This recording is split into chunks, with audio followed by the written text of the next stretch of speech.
দুনিয়ার শক্তিতে আমি যদি পারমাণবিক বমেরও মালিক হয়ে যাই, আর যদি আল্লাহর গায়েবী মদদ না থাকে, ইসলাম আর মুসলমানদের বিজয় হবে না। ব্যক্তিগত বিজয় হতে পারে, কোনো দলের বিজয় হতে পারে, দুনিয়াবী কোনো স্বার্থ হাসিল হতে পারে, কিন্তু পূর্ণাঙ্গ যে ইসলাম এবং মুসলমানদের বিজয়ের কথা বলছি, ওইটার জন্য আল্লাহর সাহায্য লাগবে। আল্লাহর সাহায্য কিভাবে আসবে? অনেকগুলো বিষয়ের মাধ্যমে আল্লাহর সাহায্য আসে। তার মধ্যে দুটো বিষয় আজকের আলোচনায় উল্লেখ করব। একটা হচ্ছে সালাত, আর একটা হচ্ছে জিকির। এই এই দুইটা পয়েন্টের আলোচনা খুব মনোযোগ দিয়ে শুনতে হবে। সালাত এবং জিকির। সালাত হচ্ছে পৃথিবীতে থাকা এমন এক উন্নত প্রযুক্তি বা টেকনোলজি বা মাধ্যম বা উপায়, যা দিয়ে দুনিয়াতে বসে থেকে সরাসরি সাত আসমানের সাথে যোগাযোগ তৈরি করা যায়, সম্পর্ক তৈরি করা যায়, কানেকশন তৈরি করা যায়। আমরা যেমন করোনার পরে অনেকেই লাইভ ক্লাস করি, জুম অ্যাপের মধ্যে লগ ইন দিয়ে পাসওয়ার্ড দিয়ে প্রবেশ করে লাইভে ক্লাস করি, অথবা লাইভে আমরা টক শো করি, যেখানে একজন আরেকজনের মুখোমুখি হয় 1000 কিলোমিটার দূরে থাকার পর। ওয়াশিংটন থেকে একজন মুখোমুখি হয়েছে, একজন ঢাকা থেকে, একজন জাপান থেকে মুখোমুখি হচ্ছে। তো এই যে আমরা পরস্পর লাইভ ক্লাসে মুখোমুখি হচ্ছি, এই ইন্টারনেট, এই মোবাইলের চেয়েও লক্ষ কোটি গুণ, হাজারো গুণ উন্নত প্রযুক্তি হচ্ছে সালাত, যেখানে রব্বুল আলমিনের সাথে বান্দা লাইভ কানেক্টেড হয়, মুখোমুখি হয়। রাসূল সাল্লাল্লাহু আলাইহি ওয়াসাল্লামের হাদিস তোমাদের পরিভাষায় আমি অনুবাদ করলাম। রাসূল সাল্লাল্লাহু আলাইহি ওয়াসাল্লাম বলছেন, বান্দা যখন সিজদার দিকে তাকায় এবং তার কলব দুনিয়ার সকল চিন্তা থেকে মুক্ত থাকে, তখন আল্লাহ ও বান্দার মুখোমুখি হন। আর মানুষের কলব যখন আল্লাহর সাথে কানেক্টেড না থেকে দুনিয়ার কোনো চিন্তায় মগ্ন হয়, তখন আল্লাহ বিচ্ছিন্ন হয়ে যায়। এটা আমি তোমাদের ভাষায় অনুবাদ করলাম যে লাইভ, আল্লাহ সুবহানাহু ওয়া তাআলা লাইভ বান্দার মুখোমুখি হয়। কেননা মানুষের হৃদয়ের বুকের মধ্যে যে কলব আছে, এই কলব পৃথিবীর সবচেয়ে উন্নত প্রযুক্তির মেশিন। এই কলব দিয়ে ভিন্ন জগতের সাথে যোগাযোগ হয়, শয়তানের সাথে, ফেরেশতার সাথে, আল্লাহ সুবহানাহু ওয়া তাআলার সাথে। তো এই জন্য বলা হয়েছে যে কলব যতক্ষণ আল্লাহর সাথে কানেক্টেড, ততক্ষণ আল্লাহ বান্দার মুখোমুখি। কলব যখন দুনিয়ার চিন্তায় মগ্ন, তখন আল্লাহ সুবহানাহু ওয়া তাআলার সাথে যোগাযোগ বিচ্ছিন্ন। সালাতের বিষয়টা আরও বুঝিয়ে বলার জন্য, যেমন আমরা মোবাইল যখন অন করি, তখন মোবাইলে কিন্তু পাসওয়ার্ড দেওয়া থাকে। এই যে ফিঙ্গারপ্রিন্ট নিল, নিয়ে ফোনটা ওপেন হবে, অথবা ফেস ভেরিফিকেশন নিবে, নিয়ে ফোনটা ওপেন হবে। কেন এই ফোনে আগেই একটা ফেস দেওয়া আছে। যখন ফোন নেওয়া হয়েছে, তখন সে আমার ফেস ডিটেক্ট করেছে, ডানে বামে উপরে নিচে কয়েকবার করে ফেস ডিটেক্ট করেছে। ভাইয়েরা যারা উঁচু পর্যায়ে চাকরি করে, তাদের বিভিন্ন অফিসে গেলে দেখবা যে কার্ড দিয়ে দরজা ওপেন হচ্ছে, কার্ড পাঞ্চ করতেছে, দরজা ওপেন হয়ে যাচ্ছে, ফিঙ্গারপ্রিন্ট দিচ্ছে, দরজা ওপেন হয়ে যাচ্ছে। তো কল্পনা করো যে আমরা পৃথিবীর সবচেয়ে উন্নত প্রযুক্তির একটা দরজার সামনে দাঁড়িয়ে আছি, যে দরজার পাসওয়ার্ড এগুলোর চেয়ে তো হার্ড। শুধু fingerprint, face verification, password, card, এগুলোর চেয়ে তো টপ লেভেলের পাসওয়ার্ড ওই দরজার। কেন ওই দরজাটাই এত উন্নত প্রযুক্তির যে ওখানে এত ভ্যারাইটিস টাইপ অফ পাসওয়ার্ড সংযুক্ত করা সম্ভব। সেটা কি? আমরা একটা দরজার সামনে দাঁড়িয়ে আছি, সেই দরজাটাই পাসওয়ার্ড কাজ করবে না নির্ধারিত সময় ছাড়া, অ্যাক্টিভ হবে না। তাহলে নির্ধারিত সময় উপস্থিত হতে হবে। ওই দরজার মধ্যে মনে করো, যেমন আমার মোবাইলে যেমন ফেস ভেরিফিকেশন দেওয়া আছে, ওই দরজার মধ্যে বিভিন্ন পিকচার সেট করা আছে। আমি যখন ওই পিকচারের অনুকরণ করব, যেই পিকচার ওখানে সেট করা আছে, তখন রিসিভ করবে যে হ্যাঁ মিলতেছে। তো ধরো ওখানে একটা পিকচার সেট করা আছে, এইভাবে দাঁড়িয়ে আছে, রুকুতে গেলাম, সিজদায় গেলাম, এই পিকচারগুলো আগে থেকে দরজায় সেট করা আছে। আমিও সেম ওই রকম করতেছি, মিলতেছি পিকচারের সাথে। পাশাপাশি ওই প্রতিটা ফরম্যাটে একটা করে আওয়াজ দেওয়া আছে, যে আওয়াজটা ওখানে আগে থেকে সেট করা আছে। আমিও সেম ওই আওয়াজটা উচ্চারণ করতেছি, যে এই ফরম্যাটের আওয়াজ হচ্ছে আলহামদুলিল্লাহ রাব্বিল আলামিন আর রহমানির রহিম, রুকুর ফরম্যাটের আওয়াজ হচ্ছে সুবহান রাব্বিল আযীম। তাহলে নির্ধারিত সময়ে নির্ধারিত ফরম্যাটে নির্ধারিত আওয়াজ যখন মিলে গেছে তখন দরজাটা খুলে গেছে। এটা এমনি কল্পনার জগতে এমনি একটা উদাহরণ দিলাম, কিন্তু বাস্তবতা কি? বাস্তবতা হচ্ছে সালাত এর চাইতেও বড়, এর চাইতেও উন্নত এবং টপ লেভেলের আল্লাহ সুবহানাহু তাআলার সাথে যোগাযোগের যে বন্ধ দরজা আছে, আল্লাহ সুবহানাহু তাআলার সাহায্য পাওয়ার যে বন্ধ দরজা আছে, সেই বন্ধ দরজা উন্মুক্ত হয়ে যাবে, আল্লাহর সাথে যোগাযোগের সেই বন্ধ দরজা খুলে যাবে। সেই মাধ্যম হচ্ছে, সেই উপায় হচ্ছে সালাত। আরও উন্নত, আরও টপ লেভেলের, যেখানে সরাসরি আল্লাহ সুবহানাহু তাআলার সাথে যোগাযোগ তৈরি হয়। এই জন্যই রাসূলুল্লাহ সাল্লাল্লাহু আলাইহি ওয়াসাল্লাম সূর্যগ্রহণে সালাত আদায় করেন, চন্দ্রগ্রহণে সালাত আদায় করেন, বৃষ্টি না হলে সালাত আদায় করেন, জানাজায় সালাত আদায় করেন, এমনকি যুদ্ধের মাঠেও সালাত আদায় করেন। যুদ্ধের মাঠে সালাতের কি লজিক কে বলতে পারবে? অর্ধেক মানুষ যুদ্ধ করবে, অর্ধেক সালাত আদায় করবে। দুনিয়ার কোনো লজিকে এটা মানায় না, কেননা দুনিয়ার লজিকে তো লস। অর্ধেক মানুষ যুদ্ধ বাদ দিয়ে এসে নামাজ পড়ছে, সালাত আদায় করছে, লস। কিন্তু বাস্তবতা হচ্ছে মুসলমানদের বিজয় আল্লাহর সাহায্য ছাড়া হয় না। আর আল্লাহর সাহায্য আসবে, আল্লাহর সাথে যোগাযোগ তৈরি হবে কি দিয়ে? জোরে বলেন তো কি দিয়ে? সালাত। তাহলে ওই বাহ্যিক যুদ্ধের শক্তির চাইতে ওই সালাত জরুরি, কেন ওইটার মাধ্যমে আল্লাহ সুবহানাহু ওয়া তাআলার সাহায্য আসমান থেকে নেমে আসে। এটা আমি আপনি যতটুকু জানি, আমার এবং আপনার চেয়ে বেশি জানে মুহাম্মদ সাল্লাল্লাহু আলাইহি ওয়াসাল্লাম। বদরের যুদ্ধের আগের রাতে তিনি লম্বা রাতের সালাত আদায় করতেছেন। আল্লাহর সাহায্য পাওয়ার জন্য সালাতের মধ্যে সবচেয়ে পাওয়ারফুল সালাত রাতের সালাত। মুহাম্মদ সাল্লাল্লাহু আলাইহি ওয়াসাল্লামের লম্বা রাতের সালাত আদায় করা দেখে আবু বকর রাদিয়াল্লাহু তাআলা আনহু বলতেছেন, কাফা শাদাতাকা রাব্বাক, আপনি নবী হয়ে এত সালাত আদায় করা লাগে আল্লাহর কাছে রাতে, আপনি নবী হয়ে এত দোয়া করা লাগে, অনেক হয়েছে, যথেষ্ট, বাস আর কত? ক্লান্ত হয়ে গেছে আবু বকর রাদিয়াল্লাহু তাআলা। কিন্তু রাসূলুল্লাহ সাল্লাল্লাহু আলাইহি ওয়াসাল্লাম করতেই আছে, এই জন্য যে মুহাম্মদ সাল্লাল্লাহু আলাইহি সাল্লাম আবু বকরের চেয়েও বেশি জানে যে কাল বদরের যুদ্ধে উনি আল্লাহর সাহায্য ছাড়া জিততে পারবেন। দুনিয়াবি শক্তিতে উনি যতই শক্তিশালী হোক, বিজয় সম্ভব নয় যতক্ষণ কার সাহায্য না পাওয়া যাবে? আল্লাহর। আর মুহাম্মদ সাল্লাল্লাহু আলাইহি ওয়াসাল্লাম আবু বকরের চেয়ে ভালোভাবে জানেন যে আল্লাহর সাহায্য পেতে হলে আমাকে রাতের সালাতে দাঁড়াতেই হবে, কোনো রাস্তা নেই। এটাই টেকনোলজি, এটাই সেই প্রযুক্তি যা দিয়ে আসমান থেকে আল্লাহর সাহায্য নেমে আসবে। তাহলে এখন আপনি কল্পনা করেন যে পৃথিবীর সর্বশ্রেষ্ঠ নবী, সর্বশ্রেষ্ঠ রাসূল, সর্বশ্রেষ্ঠ মানুষ আল্লাহর সাহায্য ছাড়া জিততে পারছে না, জয়লাভ হচ্ছে না, বিজয় আসতেছে না। আর পৃথিবীর সর্বশ্রেষ্ঠ মানুষ আল্লাহর সাহায্য পাওয়ার জন্য 5 ওয়াক্ত সালাত তো অনেক পরে আছেই, 5 ওয়াক্ত সালাতের পরেও দীর্ঘ সময় যাবৎ রাতে উঠে সালাত আদায় করতে হচ্ছে, আল্লাহর সাহায্য নিবে তাই, অথচ উনি নবী, সর্বশ্রেষ্ঠ মানুষ, সর্বশ্রেষ্ঠ রাসূল।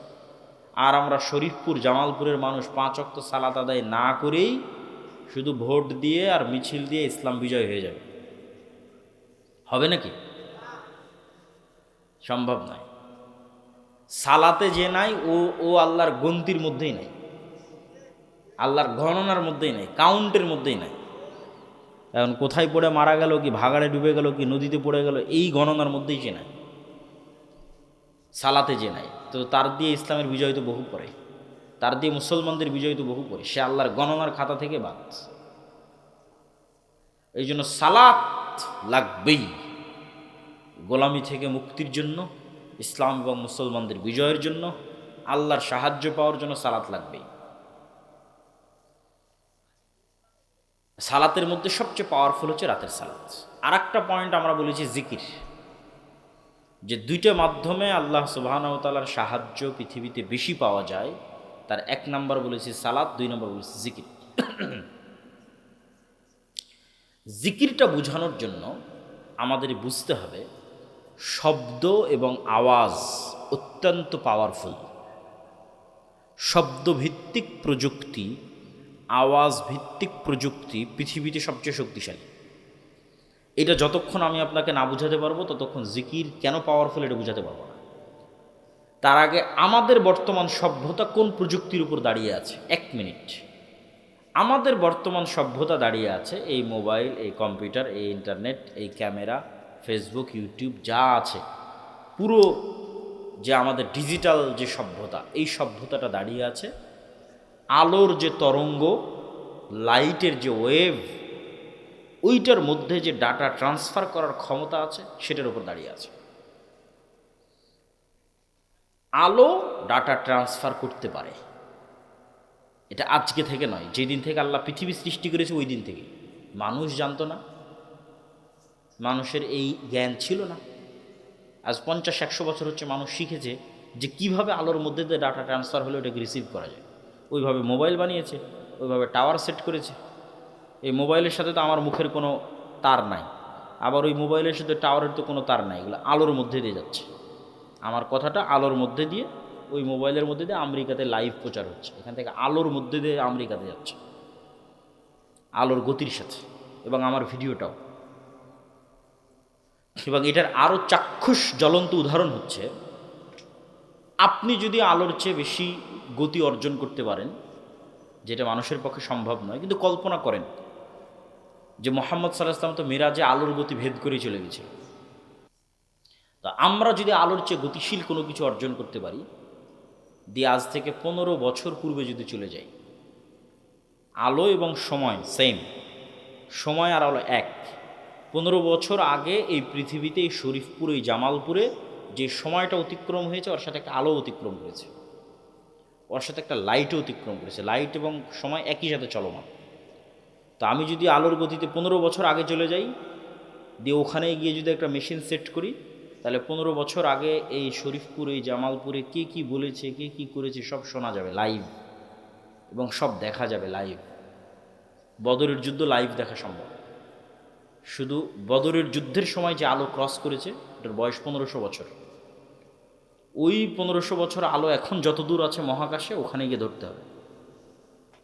ওখানে গিয়ে ধরলে লাইভ দেখা যাবে, রাসূল সাল্লাল্লাহু আলাইহি ওয়াসাল্লামের আওয়াজ, সাউন্ড লাইভ শোনা যাবে, হাদিস এবং যুদ্ধ লাইভ দেখা যাবে। এই জন্য মানুষের কোনো কিছু হারায় না, আমরা যা করছি কিচ্ছু হারায় না, সব আলোর মধ্যে আছে। তাহলে মানুষই তো মানুষের হিসাব নিতে পারবে, আল্লাহর হিসাব নেওয়া তো বহু পরে। আল্লাহ সুবহানাহু ওয়া তাআলা তো এগুলোর কোনোটারই মুখাপেক্ষী নন, কিন্তু তারপর আমাদের জ্ঞান দিয়ে আমরা যতটুকু অর্জন করেছি সেটাতে আমরাই আমাদের হাতে ধরা। তো আধুনিক সভ্যতা দাঁড়িয়ে আছে এই আলো কেন্দ্রিক, এই লাইট কেন্দ্রিক, তরঙ্গ ওয়েভ কেন্দ্রিক প্রযুক্তির উপর। আর আমি এমন একটা প্রযুক্তির কথা বলছি যেটা শব্দ কেন্দ্রিক, আওয়াজ ভিত্তিক, আওয়াজ কেন্দ্রিক। এইটার কিছু জ্ঞান আল্লাহ সুলাইমান আলাইহিস সালামকে দিয়েছিলেন। ওমা উতিতু মিনাল ইলমি ইল্লা কালিলা। পিঁপড়া কি বলছে সেটা বোঝা, এবং আমি কোন কোন ধরনের আওয়াজ বের করলে পিঁপড়া বুঝবে। যেমন আমি কিন্তু এখন একটা আওয়াজই বের করতেছি, এটা বাংলায়। এটি যদি আমি ইংরেজিতে বের করি তারপর মাই নেম ইজ আবদুল্লাহ, এটি যদি উর্দুতে বের করি তাহলে সে আওয়াজটা হচ্ছে মেরা নাম আবদুল্লাহ। ঠিক আছে? তাহলে সেম জিনিস আমি ভিন্ন ভিন্ন আওয়াজে বের করতেছি। আরবি যদি বলি তাহলে আনা আবদুল্লাহ, ইসমি আবদুল্লাহ। তাহলে এইরকমই আওয়াজের কোনো একটা ধরন আছে যেটা পিঁপড়া বুঝে, ওইটা আমরা জানি না। এরকমই আওয়াজের কোনো একটা ধরন আছে যেটাতে আমরা পাখির সাথে কথা বলতে পারবো, কিন্তু জানি না। এইটার কিছু জ্ঞান আল্লাহ সুলাইমান আলাইহিস সালামকে দিয়েছিলেন। সুলাইমান আলাইহিস সালামের যুগে যতগুলো ব্যতিক্রম ধর্মী ঘটনা আছে, তার মধ্যে একটা ব্যতিক্রম ধর্মী ঘটনা হচ্ছে বিলকিসের সিংহাসন, যে চোখের পলকে নিয়ে আসা হলো। তো বিলকিসের সিংহাসনের কথা যখন সুলাইমান আলাইহিস সালাম বললেন কে নিয়ে আসতে পারবে, তখন ইফরিত নামে একজন জিন বলল, ক্বালা ইফরিতুম মিনাল জিন্নি আনা আতিকা বিহি ক্বাবলা আন তাকুমা মিন মাকামিক। আপনি যেখানে বসে আছেন যে চেয়ারে, এখান থেকে দাঁড়ানোর আগে আমি ওই বিলকিসের চেয়ার নিয়ে আসবো। এইটা সুলাইমান আলাইহিস সালামের পছন্দ হয়নি। আর একজন বলল আল্লাযী ইনদাহু ইলমুম মিনাল কিতাব। আর একজন যে মানুষ না জিন তার কোরআনে বলা নেই, এভাবে বলা আছে। আর একজন বলল যার নিকটে ইনদাহু ইলমুম মিনাল কিতাব, কিতাবের জ্ঞান আছে। কিতাবের কি জ্ঞান আছে আল্লাহ ভালো জানে। সে বলল আপনার চোখের পলক পড়ার আগে বিলকিসের সিংহাসন এখানে উপস্থিত হবে। তো কি জ্ঞান থাকতে পারে আল্লাহ ভালো জানে। আমার ধারণা এবং কিছু মুফাসসিরেরও ব্যাখ্যায় এটা উঠে এসেছে যে তাকে যে ইলমুম মিনাল কিতাবের কথা বলা হচ্ছে, এই ব্যক্তি একজন মানুষ, সে জিন নয়। এবং এখানে গায়ের ক্ষমতার, শরীরের ক্ষমতার কথা বলা হয়নি যে আমি গায়ের জোরে, শরীরের ক্ষমতার জোরে উড়ে গেলাম, গিয়ে সিংহাসন নিয়ে চলে আসলাম, এটা বলা হয়নি। মানুষ জ্ঞানের ক্ষমতা, তার কাছে একটা বিশেষ জিকিরের জ্ঞান ছিল, যে জিকির, যে আওয়াজ উচ্চারণ করলে চোখের পলকে ওখান থেকে সিংহাসন ট্রান্সফার হয়ে এখানে নিয়ে আসা সম্ভব। ইনদাহু ইলমুম মিনাল কিতাব। তো আমরা আলোচনা করতেছি আওয়াজ ভিত্তিক প্রযুক্তি। আওয়াজ কেন পাওয়ারফুল? আল্লাহ সুবহানাহু তাআলা পৃথিবী ধ্বংস করার জন্য যে সিস্টেম ডেভেলপ করেছেন, সেই সিস্টেম আওয়াজ ভিত্তিক। সেটা হচ্ছে ইসরাফিল বাঁশিতে ফু দিবে, সেখান থেকে আওয়াজ তৈরি হবে। এই আওয়াজে আসমান, জমিন, গ্রহ, নক্ষত্র, সূর্য সব ভেঙে চূর্ণ বিচূর্ণ হয়ে যাবে আওয়াজে। ঠিক পুনরুত্থানের জন্য আল্লাহ যে সিস্টেম তৈরি করেছেন, যে পৃথিবীর সব মানুষ, সব জিন, সব ফেরেশতা মৃত্যুবরণ করে শেষ। কুল্লু মান আলাইহা ফান ওয়া ইয়াবকা ওয়াজহু রাব্বিকা যুল জালালি ওয়াল ইকরাম। মালাকুল মউত, জিবরাইল সব মারা গেছে, কেউ নাই। তারপরে আল্লাহ পুনরুত্থান ঘটাতে চান, তখন পুনরায় ইসরাফিলকে তৈরি করে ইসরাফিলকে বাঁশিতে ফু দিতে বলা হবে, এবং ইসরাফিলের বাঁশির ফুয়ের আওয়াজে পৃথিবীর সব মানুষ যারা মারা গেছে আদম থেকে কিয়ামত পর্যন্ত সব কবর থেকে উঠতে থাকবে উলঙ্গ অবস্থায়, খালি পায়ে, এবং হাসরের দিকে যাত্রা শুরু করবে। আওয়াজ কেন পাওয়ারফুল, কেন শক্তিশালী? তার শেষ দলিল আল্লাহ সুবহানাহু ওয়া তাআলা কোরআন মাজিদে বলেন, ইউসাব্বিহু লিল্লাহি মা ফিস সামাওয়াতি ওয়া মা ফিল আরজ। এই আসমান এবং জমিন এবং তার মধ্যে যা কিছু আছে, জীব জন্তু, জড়বস্তু, জড় পদার্থ, কীট পতঙ্গ, পঙ্গপাল, এই চেয়ার, এই জামা কাপড়, এই প্যান্ডেল, আপনাদের গায়ে যার যত জামা আছে, মোবাইল, ক্যামেরা, যা আছে, ওই আউড়, পোয়াল, ধুলিকণা, বালিকণা, জুতা, স্যান্ডেল, সব 24 ঘন্টা আল্লাহর তাসবিহ পাঠ করতেছে। বলেন আল্লাহু আকবার। তাহলে 24 ঘন্টা তারা আওয়াজ তৈরি করতেছে, আওয়াজ বের হচ্ছে। এই চেয়ার থেকে আওয়াজ বের হচ্ছে, এই কাপড় থেকে আওয়াজ বের হচ্ছে। শুনতে পাই না কেন? পিঁপড়া যে চলে আর আওয়াজ শুনতে পান? তো পিঁপড়া চললে আওয়াজ হয় না? আওয়াজ হয়। তো পিঁপড়া চলার আওয়াজ যেমন শুনতে পান না, তেমন এই কাপড় যে তাসবিহ পাঠ করতেছে, এখান থেকে যে আওয়াজ বের হচ্ছে, এটা শুনতে পান। এটাই শুধু ভয়ঙ্কর নয়, এর চেয়েও ভয়ঙ্কর। এই সব কিছু শুধু আওয়াজ তৈরি করতেছে না, বরং এরা আওয়াজ শুনতেও পারে, বুঝতেও পারে। সেটার দলিল রাসূলুল্লাহ সাল্লাল্লাহু আলাইহি ওয়াসাল্লাম বলছেন, মুয়াজ্জিন যখন আজান দেয়, তখন যতদূর পর্যন্ত মুয়াজ্জিনের আওয়াজ যায়, ততদূর পর্যন্ত জীব জন্তু, জড়বস্তু, জড় পদার্থ